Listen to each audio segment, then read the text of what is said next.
Hey, media, we'll just give everyone a minute here to load into the Zoom, and then we'll get started with Taylor.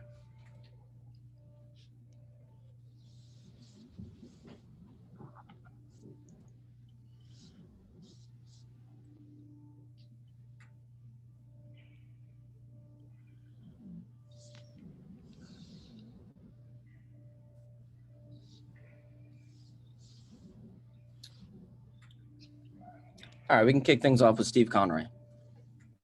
Hi, Taylor. How you doing? Good, thank you. Good. Just logistically, could you just tell us how you plan to get here and whether you'd be available tomorrow night? Yeah, I mean, I'm available tomorrow night for sure. I'm going to be driving from Buffalo to Boston today, and should be arriving around 7, something like that. Okay. And could you just take us through your year with Buffalo, and what do you think things didn't quite click as you might have hoped? Yeah, I mean, I can't really give you that answer right now because it was such a whirlwind of a year that that just it went pretty badly. Obviously, we started off our first 10 games, we were about 500, and then we had the COVID outbreak, and we couldn't get our footing after that. And for myself, obviously, wasn't the season that I would have liked to had, not even close. So these last few days was, you do some soul searching, and you do some you look back on what you could do better, and look forward to the future. And obviously, I'm so happy and excited to be a part of the Bruins, and I can't wait to play, and I can't wait to be a part of a group like that. And going back to the off season, how close were you with the Bruins in discussions? Yeah, I mean, really close. I was ready to come to Boston. It didn't work out, and then I was, I had to choose between some other options, but I've always had a ton of respect for the Bruins organization and the city of Boston. I came to Boston with Seguin in 2010, just before our draft, and I love the city. I love the fan base and the way they care about hockey. And every time I've come to Boston since then, I've always really enjoyed my time there. So it's a city that I have a lot of respect for as a sports city, and I can't wait to get there. Thank you. Joe McDonald. Hey, Taylor, just your thoughts on the opportunity to play with a guy like David Krejci and maybe try to get things going with him. He's been a great player in our league for such a long time, and I have a lot of respect for what he's done in his career and how he can still play at a high level. It's incredible, along with a lot of other guys on that team. Such a good puck mover, smart, can see the game and can move really well out there. So I haven't been told who I'm playing on a line with or anything like that. But there's a lot of great players on that team, and I'm just excited to contribute however I can. And just how about the opportunity to prove yourself and in hopes of maybe becoming a Bruin for the long term? Yeah, no, I'd love to be a Bruin for a few years. It's obviously been a bad year for me personally, and I need to play well. I need to contribute, and most of all, I want to be a part of a team that wins games. And I really believe that we can do that here.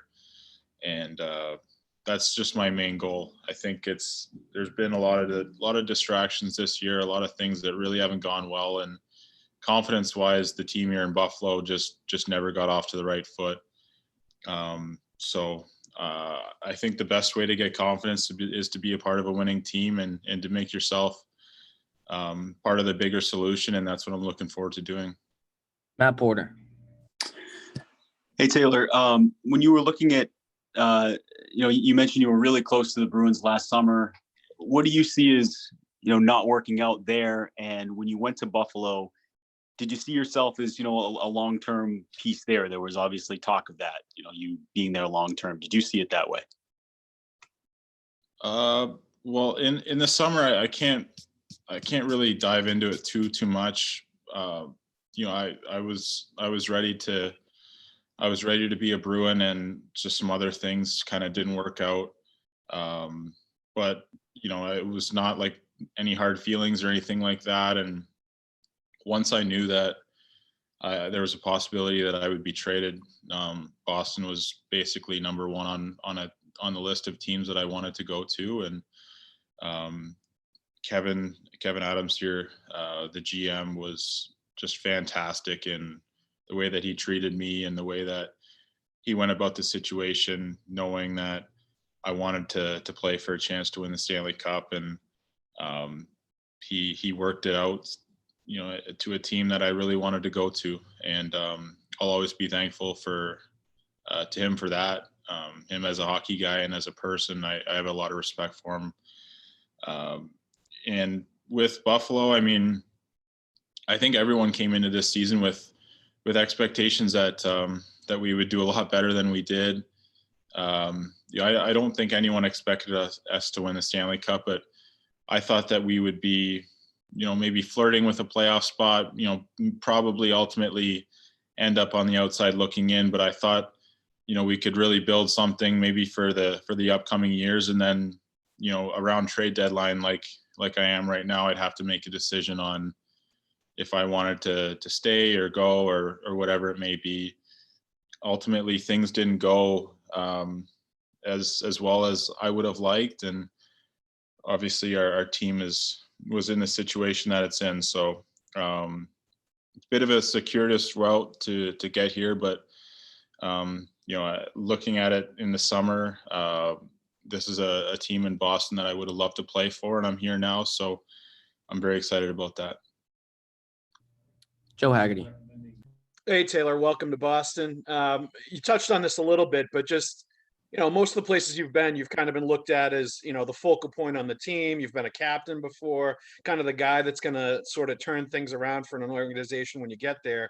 What's it like going to a team like this? It's arguably, you know, the most established, most successful team you're going to. Does it take some of the pressure off you in a sense, going to this place where it's Yeah, a good no, team and you're kind of hopping on board? That was, you know, one of the biggest reasons why I wanted to play in Boston. That's why I'm so happy that I'm traded here. You know, I've been the focal point on a lot of teams in my career, and I never made myself the focal point. You know, that's just the situations that I was in. And you know, the first chance that I got in free agency, you know, I went to Buffalo, a team that, you know, that had Jack Eichel, a player that I think is better than myself. I just wanted to be one of the guys. I wanted to be on a successful team. Ultimately, it didn't work out here in Buffalo.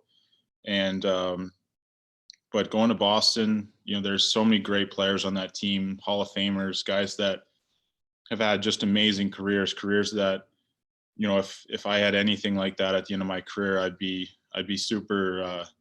super happy with. And you know, I'm 29 years old, but I still feel that you can learn stuff about the game at this age.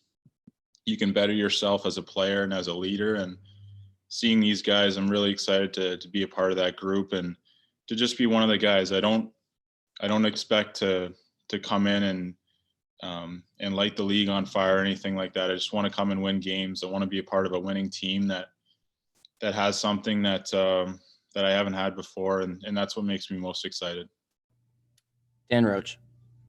Hey, Taylor, welcome to Boston. Kind of along those lines, how much, you know, as you leave Buffalo, and it certainly wasn't what you wanted, it didn't go the way you wanted it to go, but how much does maybe the words fresh start and kind of get you going again, re-energize you and get you confidence? I mean, Cam Neely talked about when he came to Boston from Vancouver. Coach went up to him and said, "You're my guy, just put the puck in the net and do your job." And he took off from there. How much do you think getting that fresh start might be able to help you and kickstart and help this team where it wants to go? Yeah, I mean, I don't want to set expectations too high. I want to come and win games, and I feel like I can help teams do that. Unfortunately, you know, so far in my career, that hasn't happened. But a fresh start, especially after the season that I've had and everything like that. I think the last 5 or 6 days being away from hockey and being able to kind of reflect. I still believe in myself a lot as a player. I feel like I can add things to a team that I still feel like I can really do that. So that's what makes me most excited. I know I keep beating a dead horse here, but I really want to just be a part of a winning team. I want to add to that, and however I can do that, I'm all in. So should be good. Kevin Dupont. Hey, Taylor, the fans here will think, oh, they've got Taylor Hall. He'll come in here and score a whole whack of goals. And your career has been sort of accent on assists here. If I look at it, you've got about 150 more helpers than goals. So can you go back to your MVP year in Jersey and just give us an idea of why that year was so good for you? Sort of what brings out the best in Taylor Hall in terms of production and what was the fit in Jersey 3 years ago? Yeah, I mean, that was a great year. I think the stars aligned. I was the focal point of a power play that did really well. I played with Nico Hischier and Jesper Bratt and Kyle Palmieri, guys that just really seemed to gel together, and the stars aligned. I mean, our team, we started off the year 11-1 or something along those lines, and we were able to build confidence and just kind of ride it from there. And myself, I ended up getting on a 26-game point streak. Confidence never left me. And unfortunately right now I'm not the most confident hockey player. Throughout this year, there's been a lot of struggles, and obviously goal scoring has been probably the biggest one. So I got to find a little bit of that part of my game back. I don't think that it's completely lost or anything like that. But I'm not expecting to come and score 93 points in Boston again. I want to be a part of a winning team, and whatever I have to do that, that's what I'm here to do. So I still believe in myself a lot as a hockey player, and saying that, I still believe I have a lot of athleticism and a lot of speed, and I hope I can add to the team with those traits. On that power play, were you the net front guy or the half wall? Where did they put you? Often that's where confidence gets going. Well, I was playing the half wall, and it was really the first time in the NHL that I was given one of those spots, and I just kind of ran with it. But I've played all over, and whatever the team needs from me, that's what I'll do. And in that scenario, that's where the team put me, and I was able to produce. But that was 3 years ago. There's a long time since then, and the league's changed, times change, but I'm ready to fill whatever role I have to. Great. Thank you. Take a final question from Greg Wyshynski. Hey, Taylor, good to see you. You had a no move clause. Were there other trades that Kevin bought to you that you rejected? And is it safe to say that the no move helped get you to Boston? Yeah, I can't really speak on the first part, but I'll say that, yeah, definitely the no move really helped me become a Bruin. It's been a team, since I knew that I would be traded for the last few weeks, it was a team that I really wanted to join and really wanted to be a part of. Thank you. Thank you, Taylor. Thank you, media, for joining us. We'll hop off this link and hop right back on for Curtis Lazar. Thanks again, Taylor.